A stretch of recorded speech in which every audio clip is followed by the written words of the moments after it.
Alright, let's do this. Let's talk about some of my furry comfort characters. Why they're comfort characters to me, why I like them, why did I choose them out of anyone. Oh. Oh, wow, you're a big boy.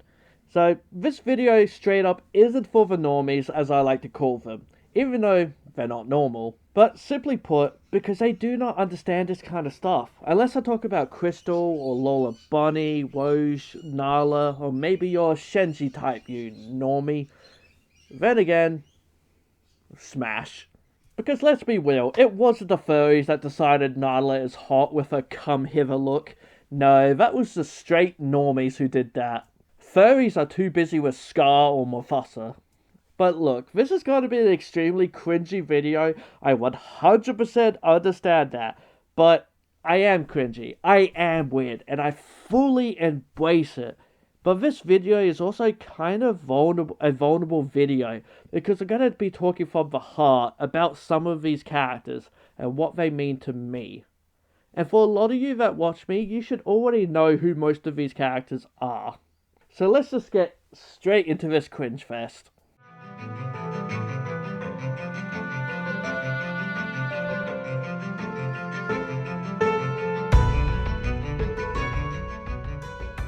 Hey guys, Blazie here. I will say this video was originally about furry crushes, but it ended up kinda accidentally being about comfort characters. So let me know if you want me to talk about furry crushes down in the comments below. So let's get started with the obvious one. Why obvious? Because I literally tattooed him into my skin. Is that creepy? Yeah, it kinda is when I say it like that. Help me. So let's talk about Eeyore. For one, who doesn't love Eeyore? Eeyore is, well, Eeyore, and who doesn't love that? So the quite obvious connection to him, which I happily talk about, I'm not afraid to kind of talk about it, is, well, him having depression, and I have depression. But the thing with Eeyore is, he has friends who always invite him, they always talk with him, they always make sure he's included. He is very loved by his friends, and they accept him for who he is, and always try to help him, and just love him for him. And that is a reminder to myself that I also have friends, that I'm also loved, and that family is the friends you made along the way. And I'm not as alone as I sometimes think I am, and if I need help, there are those that will help me. That's a big part about getting this tattoo specifically, is, yeah, a reminder I'm not alone. There are others who are also dealing with the same things I am, to an extent, everyone's kind of different with depression and all that, but it's still that idea, and that I'm, not alone. Eeyore is a comfort character because I understand him, and I feel like he would understand me. And I just want to hug the sad out of him, which is kind of impossible, because that's just who Eeyore is. So how about I talk about my other mental health problem I have, and a character you're probably not expecting, unless I put them into a thumbnail for those clicks, which I probably will. Lyle Crocodile. Yep. So let me explain, please let me explain. I don't know the books at all, I just know the movie. I watched it, reviewed it, and now have watched it several more times, especially when I'm in just a bad headspace, all because of Lyle. Lyle is a crocodile with anxiety. Yes, it's more so stage fright, which is a form of anxiety, absolutely, but the way he kind of just holds his scarf like it's his protection just speaks to me. I think he's a decent representation of anxiety, but also the big thing about Lyle that speaks to me is him helping out others, but when others help him, he gets scared or doesn't want the help or just, doesn't ask for help. And that's totally me, which in a way is a form of anxiety of like not asking for help and all this kind of stuff. He very much is dealing with his own anxieties while helping out others with their own little problems and such. And again, that just speaks to me. I like to help others out, whether it be in secret or like I like try to verbally or physically help them, but I don't ask for help in exchange. Or when they try to help me, I shy away or just kind of switch off. So much like Eeyore, I just understand this character and his anxiety and the way he is with people. I just really connected with him, and the song Top of the World became an instant favorite, and it's just a huge comfort song for me now. I always listen to it whenever I'm in a bad headspace because I just picture Lyle singing it and not Shawn Mendes. But yeah, I know this is definitely not a character people would agree on and would absolutely find cringe and weird, but meh. I don't care what you say because it helps me, and that's all that matters. That's a big thing with comfort characters. Everyone has a different comfort character, or many different comfort characters like myself, and they're all kind of different and such, and for their own reasons. So I don't care if you find it cringe because it helps me, and that's all that matters. So don't be afraid if you do like a certain character, because if it helps you, that's what matters. That's all that matters. So let's just go through some obvious ones now. Scooby-Doo. Huge childhood favourite character. Easily my favourite character when I was a kid, and I would probably still say, yeah, he probably is my number one favourite character. I watched all the different cartoons, went and saw the live-action movies with my best friend at the time. I owned a bunch of Scooby-Doo VHSs, I owned a bunch of games, books, figures, you name it, I had it. Besides, a giant Scooby-Doo plushie. That was my ultimate goal in life, was to own a giant Scooby-Doo plushie. So when I became an adult, I bought one. Scooby is just a comfort character because he never stops making me laugh. He never stops making me cry. And just never stops making me feel happy. Also, whatever hate I've been getting the last couple of weeks, one of the things I get mocked is my speech impediment, because of course it does. They compare me to Scooby-Doo, and the funny thing is that they just don't understand, I consider that an honor. I love Scooby-Doo, so why would I hate being compared to him? For one, mine and Scooby's speech impediment is called Wotisium, or something like that.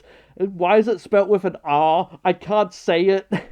So we may not have like the same speech exactly, but it's under the same name.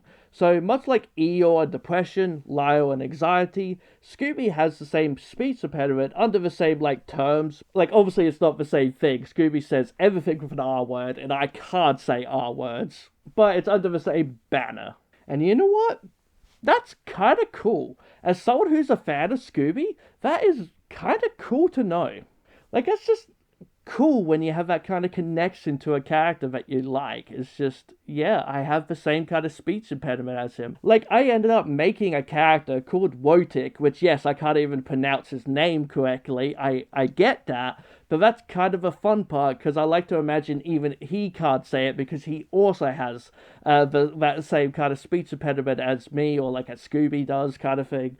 And yeah, that's kind of fun, and that's the fun part of the name and the character and such. Scooby is just a safe place for me. Adult Simba is next. I mean, look at that mane. It's so fluffy. I just want to get lost in it. I don't know. I just love the big red hair. Obviously. I just want to give him a hug. I think a part of it just has to do with his playfulness, his voice, his looks. He's just the whole package. He just seems like a fun lion to be around. He's a comfort character because he just makes me feel safe and happy. Whatever that means, I don't know, but I just like him, and I just, like, he's just a comfort character for me. He just makes me smile. Next up, Toothless. This one is quite simple. He's a dragon. What more can I ask for? We can go flying all around the world together and just forget about anything and everything and just be together and go where we want. I love that idea. He's also very cute and silly, and like, who wouldn't want a dragon like that? He's just a comfort character because I never thought I would see a dragon act like that. Act so cuddly and friendly. I love the idea of having a dragon like that. So it's kind of easy to kind of imagine myself, yeah, just hanging out with Toothless. But speaking of dragons, let's talk about Dragonheart. Specifically, the second movie. Well, yes, I love Draco from the first movie. I'm sorry, but I gotta go with Drake. Mansell ducked! Oh no, I've killed him. He is just so wholesome, so kind, so gentle. Another kind of dragon I would want. And I mean, like, I think he's 1 point above Toothless because he can talk. And he has such a kind, gentle voice, and I love it. I love how just kind and sensitive he is. It's a character that I just want to hug. he's a big comfort character because of that. And like, I guess because I love the idea of a big soft character who are scared and afraid. And it's times like those who you could befriend if you just show some kindness to them. You could easily befriend them, and they will never leave your side. Like, I guess I'm realizing as well, a comfort character could also be someone that I want to comfort. And is that kind of just alone in the world, and I just want to comfort him. Yeah, I guess it's a weird way to kind of think about it, that like a comfort character is someone I want to comfort, but like, yeah, I guess it's kind of like that. Well, before I make this too depressing, let's just go into the last two characters. Next up is Gilmon. Hi, Gilmon. Simply put, he is the kind of Digimon I want. Someone who's playful, loves nuzzling and cuddling, and is just so caring and just wants a friend. He's a comfort character because he just makes me smile every time I see him. He's so cute and innocent, and I just want to be held by him and want to play games with him. He's like the first real Digimon character I connected with and really wanted as a Digimon partner. Yeah, he's popular in other ways, but I like him for him. And I guess I kind of find it comforting, the idea of a Digimon like that, who just wants to be your friend and just play around and all that. I really do love him. Alright, last one. Though, I'm sure there are plenty of other characters, so if you want to hear about them, let me know down in the comments below if I'd me to... I probably do have other comfort characters, let's be real here. I absolutely do, I have a lot of them. But I also didn't want to drag out this video. But alright, let's talk about the last one. So let me start off by saying two things. One, I have a habit of picking characters others don't. Example, Pokemon. People would choose between either Charmander or Squirtle, and never Bulbasaur. So, I chose Bulbasaur. And he became generally my favourite Pokemon to this day. And two, I have a habit of maladaptive daydreaming. For those who don't know what that is, it's when you daydream your fantasies for long periods of times, and it could be rather distracting. Or just something that seems to take up most of your time during your day, whether it be like when you're out with friends and you're picturing your stories, these other characters such while you're out with your friends, or like when you're on a bus going somewhere, you're thinking of this, and you kind of not black out, but it's all you're kind of thinking about, and then all of a sudden, oh, you arrived at your destination. But even when you're at your destination, you keep on thinking about it because you don't want it to stop. You may even walk slower but before you actually get to where you need to go because you're trying to find like a good checkpoint in a way. These could be like entire storylines going on flights with Toothless, or like a dragon within that world. It could be you coming up with scenarios of how you would survive Michael Myers, and coming up with like a storyline for that, while trying to work on other things, or when you're out with a group of friends, as I kind of mentioned, which I forgot I put in the script here. And I used to do this a lot. I still do, but nowhere near as bad as what I used to. I used to do this a lot during early high school, and it was absolutely 100% a coping mechanism for sure. Especially when it comes to sleep time, I have a lot of trouble sleeping, so I would come up with stories to focus on rather than let my brain come up with random things that could lead to kind of dark kind of thoughts and all the bad thoughts and all that kind of stuff. I will come up with my own stories to think about, because my brain is on 24/7. I guess it's part of the anxiety and depression and all that. My brain is on all the time, so that's why I come up with these stories, to have something to focus on. But then that can also distract me from other things. There's definitely been times where it's like I'm thinking of a story and I'm out with friends, and then a friend starts talking to me, and I'm kind of thinking just like, hey, don't talk to me, don't interrupt my conversation that I'm having with someone in my head. It's really, really stupid, really dumb, but it's just what it kind of does sometimes. I swear I'm not crazy. You're lying. Like, it's not literally me talking to other people. I know. That's not what it is. But, you know, it's just one of those things where you're kind of thinking about something and someone talks to you and it's like, stop for a second, I'm thinking. But yeah, so that leads me to one of my longest running storylines I had, with the Ninja Turtles.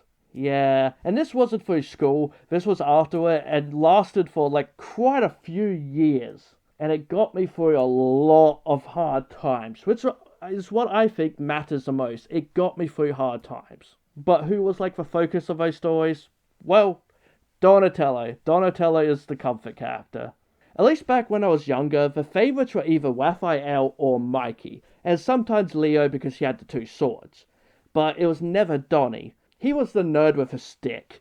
But nowadays Donatello is much more popular, but back then, not really. So I pictured myself being this muted fox that meets up with him and I befriend Donatello and blah blah blah. Like, this was a very long storyline with multiple different paths and different directions it kind of went in and all this kind of stuff. Like, it's a whole thing I came up with so many different chapters and characters and yeah. Like, if I wrote this down, it would be multiple books. And even to this day, when I'm in a bad place, I revisit it. The Turtle Lair is kind of like a safe place in my head, almost. It's kind of like that. Like, there's a reason, I'm gonna be vulnerable here, there's a reason this artwork exists.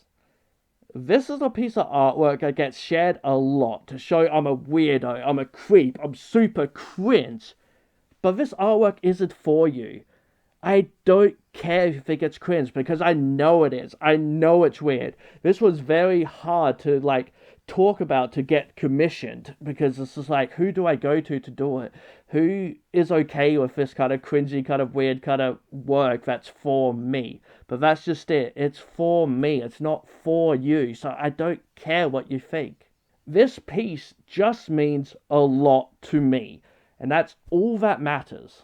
Donatello is just a comfort character because I like him. He was the one that no one else picked, and I did. I also like Purple. I also like that he's a nerd.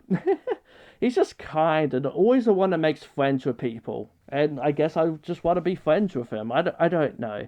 As I said, this video is cringy, I know, but hey, I'm putting it out there because I can. And maybe I can help others be okay with themselves, with what characters they find as comfort characters, because I know it can be a bit daunting sometimes. I was like, oh, that's a comfort character? Other people might find that weird. Other people might not like that. So I can't really talk about that, but it's okay. It's really okay to have comfort characters. Hell, for example, Master Chief could be a comfort character because you're always playing those games because you love playing the Master Chief. You love his storyline. You love the world and all that. Like, that could mean that character is a comfort character. Like, a comfort character doesn't always have to be someone you want to cuddle. Or like NSFW. Not that any of these storylines I've talked about are. None of the characters and storylines I go to aren't. Because that would be way too distracting. But yeah, it doesn't have to be like that.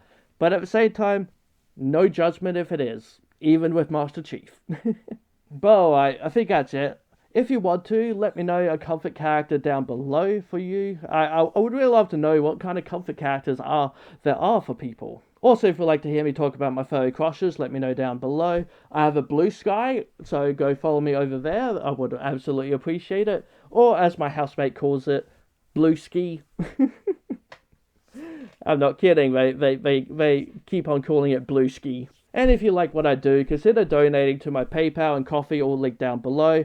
Thank you so much. It all means a lot to me. And please do give this video a like and subscribe to my channel because I love you if you do. Hit that bell icon. And as Fox says, be who you want to be. Alright guys, bye for now.